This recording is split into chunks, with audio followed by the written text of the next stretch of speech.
नमस्कार, प्रभा की रसोई में आपका स्वागत है।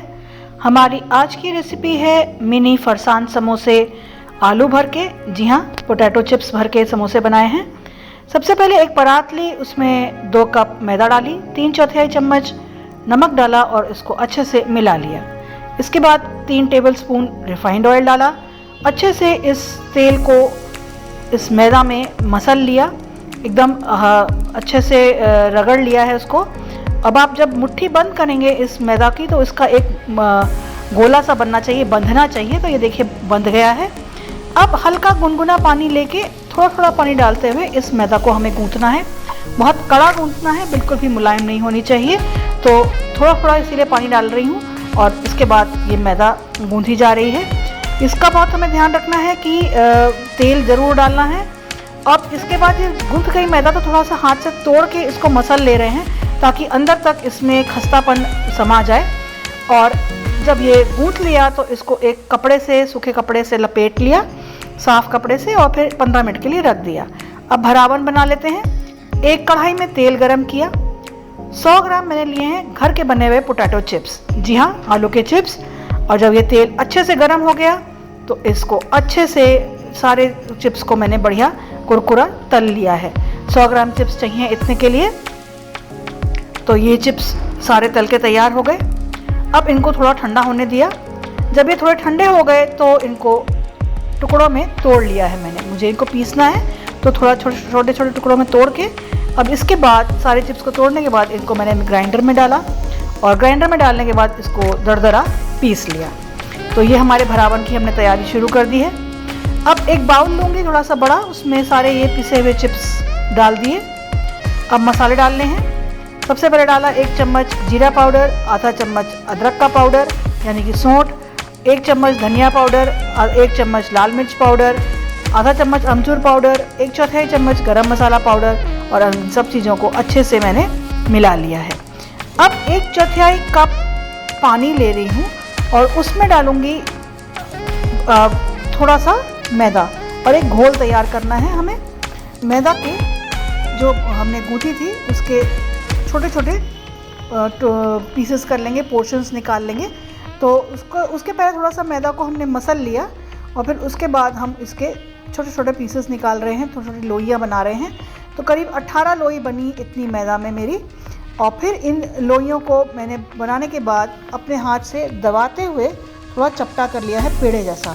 तो ये सारी लोइयों को दबा दबा के पेड़े जैसा पतला चपटा कर लिया ताकि बेलने में आसानी हो। और इसके बाद इन लोइयों को एक कपड़े से भी ढक दिया है ताकि जैसे जैसे लोई निकालूंगी वैसे वैसे इस्तेमाल करूंगी, तब तक ये लोई ढकी रहेंगी। अब एक लोई को लेके उसको गोल आकार में बेल लिया। गोल आकार में बेलने के बाद उसको चाकू से बीच में से 2 टुकड़ों में काट लिया। अब एक हिस्सा इसमें से उठाया और उसके सब तरफ किनारों पे ये जो घोल बनाया था उसको मैंने लगा लिया है। उसके बाद तिकोना मोड़ते हुए इसको देखिए एक ट्रायंगुलर शेप, एक तिकोनी शेप दे दी। इसमें थोड़ी सी भरावन जो हमने आलू की तैयार की थी वो भर दी, करीब आधा टीस्पून के करीब, और फिर इसको बंद कर दिया। बंद करने के बाद पास से मोड़ते हुए किनारों में जैसे एक शेप देते हुए ये मैंने इस तरीके से शेप दे दी है। तो देखिए कितने अच्छे सुंदर लग रहे हैं समोसे। तो इस तरीके से ये एक समोसा तैयार हुआ। ऐसे ही हम जो दूसरा हिस्सा था उसमें भी ये लगा के उसको हमने भर के इसका समोसा हमने तैयार कर लिया है।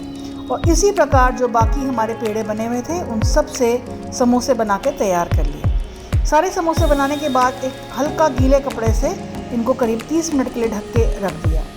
और फिर उसके बाद समोसे तलने के लिए तेल गरम किया है मध्यम आंच पे।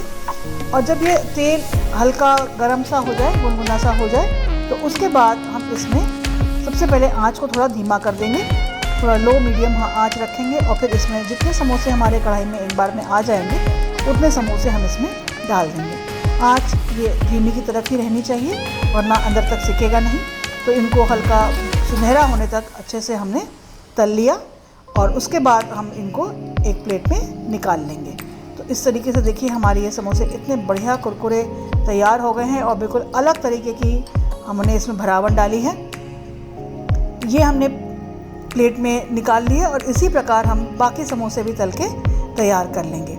अब हम इनको ठंडा होने के बाद सर्व कर देंगे, कभी भी चाय कॉफ़ी किसी भी ठंडी चीज़ के साथ। चाहें तो आप इसको हरी चटनी के साथ भी सर्व कर सकते हैं, इसके साथ भी बहुत टेस्टी लगता है ये। और एकदम सूखा नाश्ता, 1 महीने तक आप इसको आराम से रख सकते हैं। कुछ सुझाव हैं जो मैं चाहूँगी कि आप थोड़ा सा ध्यान दें। ये ध्यान रखिए कि शुरू में जब मैदा में जो तेल डाला था वो सही मात्रा में डालें, वरना बहुत कड़क समोसे बनेंगे। और जितना कम से कम पानी का इस्तेमाल हो सके उतना कम से कम पानी लीजिए डो बनाने के लिए। और अगर आपको ज़्यादा पानी पड़ जाएगा तो आपके जो ऊपर का क्रस्ट होगा वो बहुत तेलीय हो जाएगा। और बहुत तेज़ तेल में मत गरम करिए समोसे को।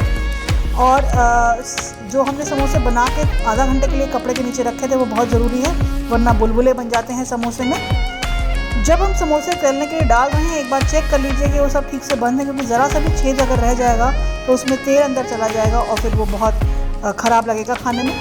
तो यदि रेसिपी अच्छी लग रही है तो प्लीज़ मेरा चैनल प्रभा की रसोई सब्सक्राइब कर लीजिए, बेल आइकन पर क्लिक कर लीजिए ताकि नई रेसिपीज़ मिलती रहें।